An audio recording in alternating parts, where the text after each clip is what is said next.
How do you rate Danny's power? He's strong, you know. I mean, he hit me in the arm in one of those left hooks that he missed, and I mean, my arm hurts right now. I mean, it felt like a brick was coming at me, you know. So he's strong, and I constantly said that, you know, what could be his weakness is his flat-footedness. What could be his strength is his flat-footedness. His flat-footedness allowed me to dance around him. It allowed me to move.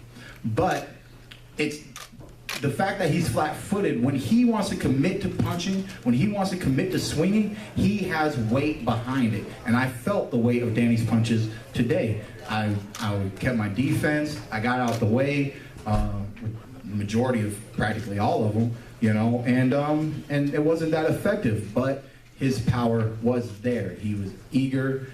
He would start throwing, you know, 2 hooks together, 3 hooks together, awkward uppercuts and hooks, but they were swinging and not being that effective. Can he be changed? Can you hold on. You go. Can he be changed, or is that how he fights? You know, Adrian Broner calls it the no-look left hook. Can a trainer come and change that about him? Because obviously he was exposed tonight, I guess. I think he has changed a little bit, you know. Right. When I was backing him down, he was hopping. He was doing a little bit of the side to side, Right. side to side, pull back, smother me, hold me. He had technique, man. He had technique, but I had superior technique, and I was able to read his technique, you know. But ultimately, it comes down to who lands the most punches, who's the most accurate, you know. I knew there were times where my hands were up, right? He's throwing a 1-2, and I have to think to myself, that didn't hit me, but it looks good for the judges. It didn't hit me, but it looks good to the crowd, you know? Am I winning this round? Because he did that? Am I winning this round? I don't know. You gotta take that in consideration, Keith. You haven't gotten a knockdown yet. You haven't got a real ultimate spread that puts all eyes on you and on your damage, you know. I was check hooking them, you know. I was landing straight right hands to the body. I was landing short uppercuts here and there. I was landing more of the combinations when combinations were thrown. I mean, it was a nice night of boxing, in my opinion. Right here. Yeah, Thank you. right here. Straight back. Congratulations on the victory. Thank you. My question is, when you apparently took your foot off the gas a little bit the last couple of rounds and saw some of the comments that Dan made in the ring that he was okay with that also.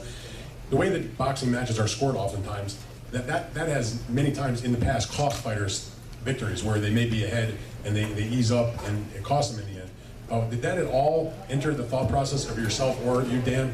And why? Because you know how risky it can be to do that in these kinds of fights. You guys got away with it, I guess, tonight. But, you know, it seemed like it might have been able to possibly cost you at some point. I mean, it cost a few rounds, probably. I mean, it's probably why the one judge made it a split, right? I mean, we didn't win unanimous. This is probably the first 12-round fight of my professional career where it wasn't a unanimous decision, right? So, you know, you're correct in that sense. But as I was doing it, as I was pulling back, how many times did I make a miss? You know, I was saying, if you're gonna do this, he cannot touch you. The more he does not touch you, the less credit he gets, no matter if he's more aggressive, no matter, because you have to assess scoring blows. I got here late. I didn't hear everything that Team Garcia had to say, but he mentioned the Laura fight, right?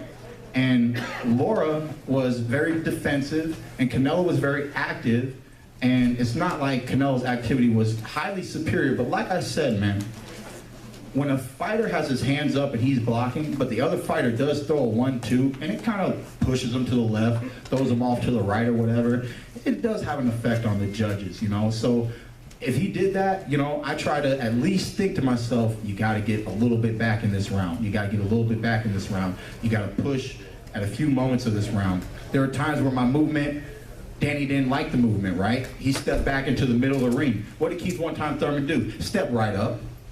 Step right up.